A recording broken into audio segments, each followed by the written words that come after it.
Today we're going to be multiplying monomials and trinomials, but before we start that, I want to just go over using the distributive property that we used in chapter 1. So,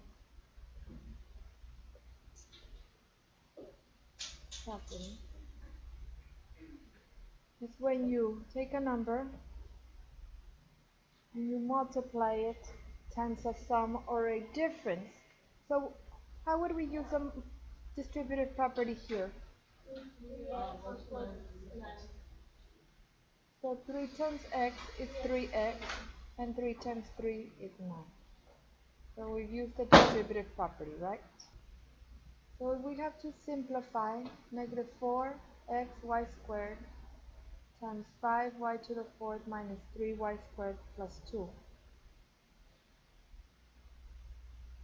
We have to distribute. Now, what tells me that I have to distribute?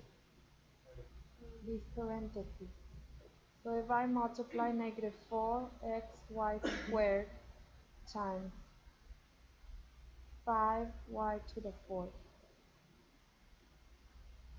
plus negative 4xy squared times negative 3y squared. Notice that I took the negative with the term. I put a plus sign here. Plus negative 4xy squared times 2. So we have to start by multiplying our coefficients. Negative 4 times 5 is negative 20. So remember the rules for multiplying exponents with the same base? Okay, we have to add the exponent. So it's going to be x, y to the 6. We add the exponent. Plus negative 4 times negative 3 is 12x, y to the 4th. Plus negative 8x, y squared. Can we still simplify these? Yes. Negative 8x, y squared. We can still simplify this. We have a plus and a minus here. Negative 20x, y to the 6th plus 12x, y to the 4th minus 8x, y squared.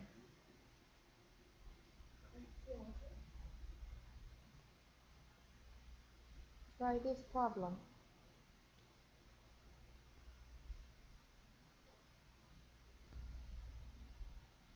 So we have to find the greatest common factor of 4x cubed plus 12x squared minus 8x. We have to do the prime factorization, the prime factors of each of the terms. The prime factors of 4 are 2 times 2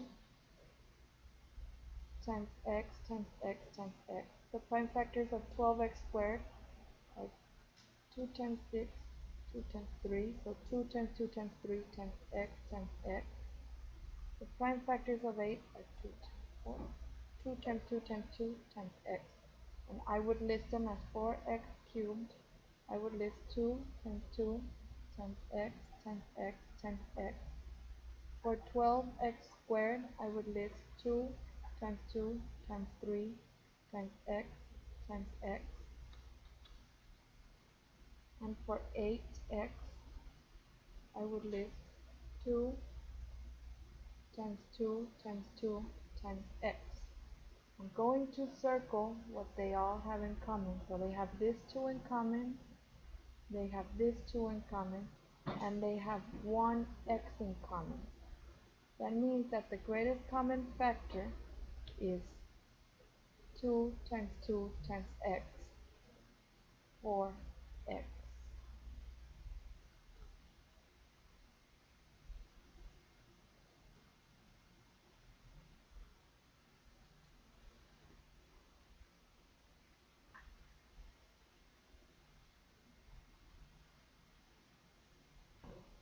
If we have to factor 3x cubed minus 12x squared plus 15x, in other words, they're asking you here to find the greatest common factor, first of all.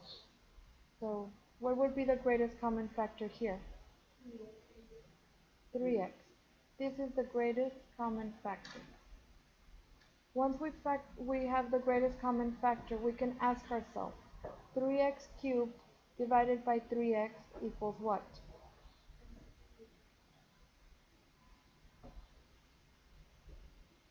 X squared, right? These cancel. Next, we could ask ourselves, 12x squared divided by 3x equals 4x.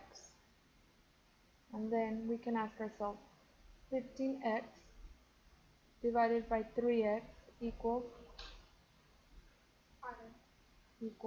5, because the x cancel.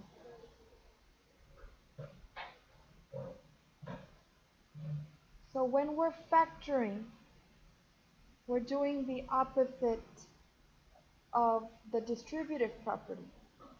Now, if we distribute 3x to each of these terms, do we end up with our expression in black ink? Yes. So when you're factoring, how can you check your work? By distributing. You can check by distributing. So that would be the answer? Yes, that would be the answer. Factor 8x squared minus 12x. What is the greatest common factor? 4x. So 8x squared divided by 4x, what is left? 2x.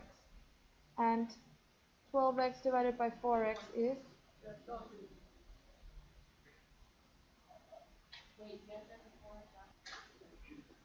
Factor 5d cubed plus 10d. What is the greatest common factor here? 5d. 5d cubed divided by 5d is d squared. 10d divided by 5d is 2. Factor 6m cubed minus 12m squared minus 24m.